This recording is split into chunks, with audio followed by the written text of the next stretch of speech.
আপনাতেই আমি সিজন 2 লেখনীতে ইশিকা ইসলাম ঈশা। কার সাথে তোমার বিয়ে হয়েছে তুমি জানো? কান্নারত মুখটা তুলে তাকালো হৃদি। তাকাতেই কিছুক্ষণ হা হয়ে থাকলো।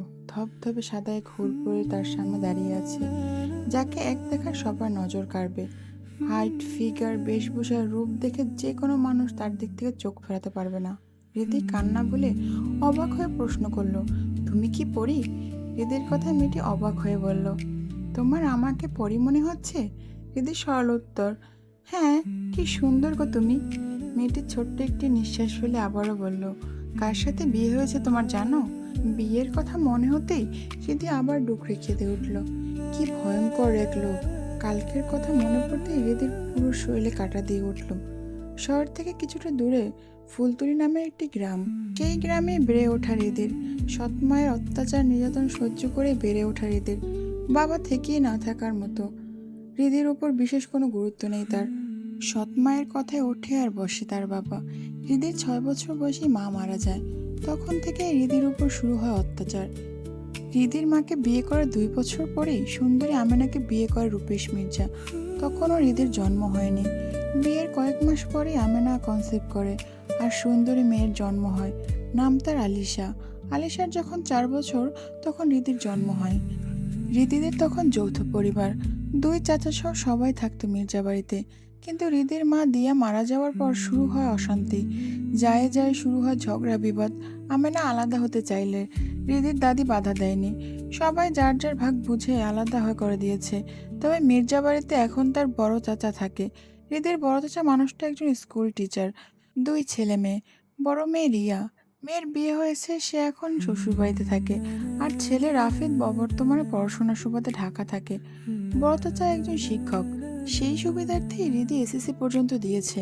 পড়াশোনায় বেশ ভালো হলেও আমেনা তাকে সবসময় কাজের ওপর রাখে।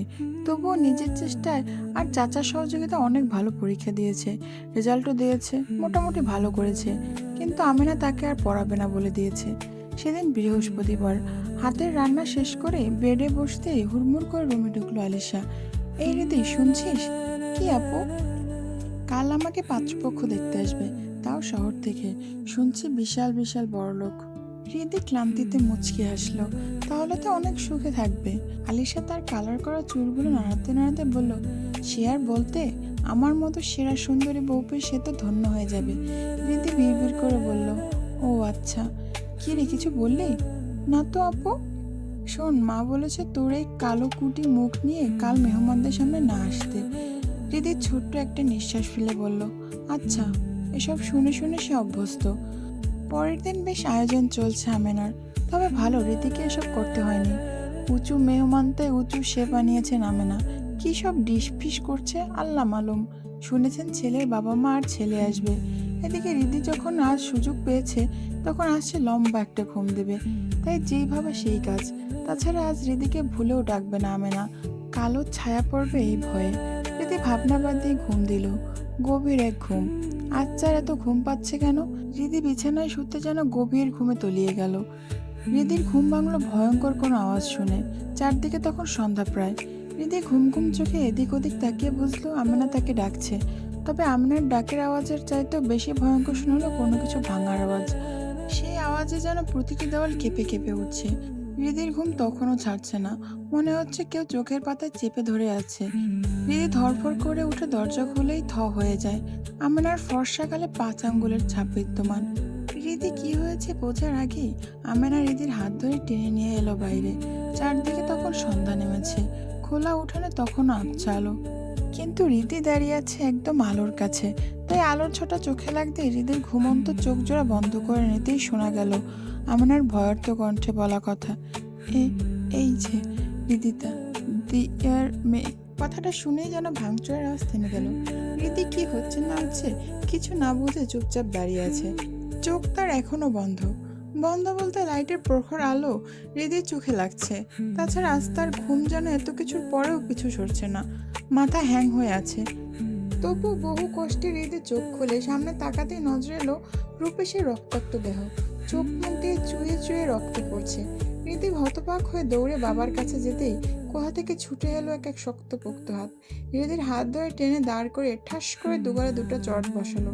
হঠাৎ পুরুষালী হাতে থাপ্পড়ে হৃদির মাথা ভো ভো করে উঠল। কি হচ্ছে কিছু বোঝার আগেই ভেসে এলো পুরুষালী গম্ভীর ভয়ঙ্কর কণ্ঠস্বর। তোকে কবুল বলে বিয়ে করেছি, তার মানে এটা ভাবিস না তোকে বউ হিসেবে আমি মানছি। তোর মতো মেয়ে আমার জুতা পরিষ্কার করার যোগ্যতা রাখে না। হুট করে এত কিছু হচ্ছে, তার সাথে এতে হৃদির সব কথা কানে আসলো, মস্তিষ্কে ধরলো না। তার তো এখনো মাথা ভো ভো করছে। এরপর কি হলো হৃদি কিছুই বুঝলো না। হৃদিকে একটি চেয়ারে বসে মিনিটের মধ্যে কাজে বিয়ে পড়ানো শুরু করলো। হৃদিকে কবুল বলতে বললেও হৃদির থেকে কোনো রেসপন্স না পেয়ে হুট করে আবারও ঠাস করে গালে একটা চড় পড়তেই হৃদির মাথা তুলে চাইলো। কেউ ভয়ঙ্কর আওয়াজে বলল, কবুল বল। হৃদি আর চোখ তুলে দেখলো না। ভয়ের কারণে কবুল বলতেই লোকটা তাকে টেনে বাইরে নিয়ে যেতে লাগলো। হৃদি এতক্ষণে যেন হুঁশ হলো। গরুর মতো হৃদিকে টেনে নিতে হৃদি ব্যথায় কোকিয়ে উঠলো, যেন সে মানুষ নয়, কোনো পশু। হৃদির ভেতর পুরো কাঁপছে, মুখ দিয়ে টু শব্দও বের হলো না। শুধু যেতে যেতে দেখলো বাড়ির ভয়ঙ্কর অবস্থা। সবকিছু ভেঙে চুরে তছমছ হয়ে এদিকে চুয়ে ওদিক পড়ে আছে। আর ঠিক উঠোন বরাবর রক্তাক্ত অবস্থায় পড়ে আছে রূপেশ। রূপেশের দিকে তাকিয়ে হৃদির হুঁশ আসতেই ছাড়া পাওয়ার জন্য ছোটাছুটি করছে, কিন্তু তাতে একচুলও প্রভাব পড়ছে না টেনে নেওয়া ব্যক্তির উপরে।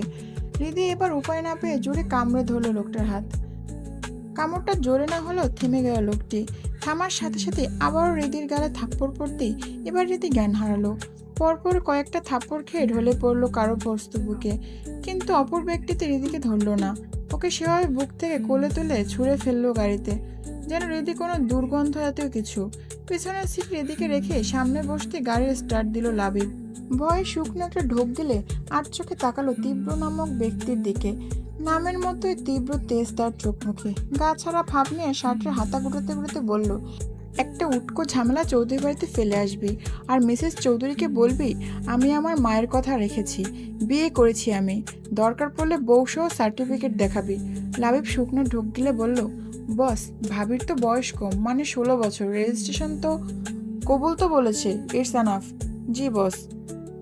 লাবিব আবারও শুকনো ঢোক গিলে পিছনে ফেলে রাখা মেয়েটার দিকে তাকালো। একদম ছুঁড়ে ফেলার মতো ছুঁড়ে রেখেছে তাকে। চুলে পুরো মুখ ঢাকা, পেছনের সিটে বিধ্বস্ত অবস্থায় পড়ে আছে। পায়ের গোড়ালি বেয়ে চুয়ে রক্ত পড়ছে। মৃত মানুষের মতো জ্ঞানহীন হয়ে পড়ে আছে।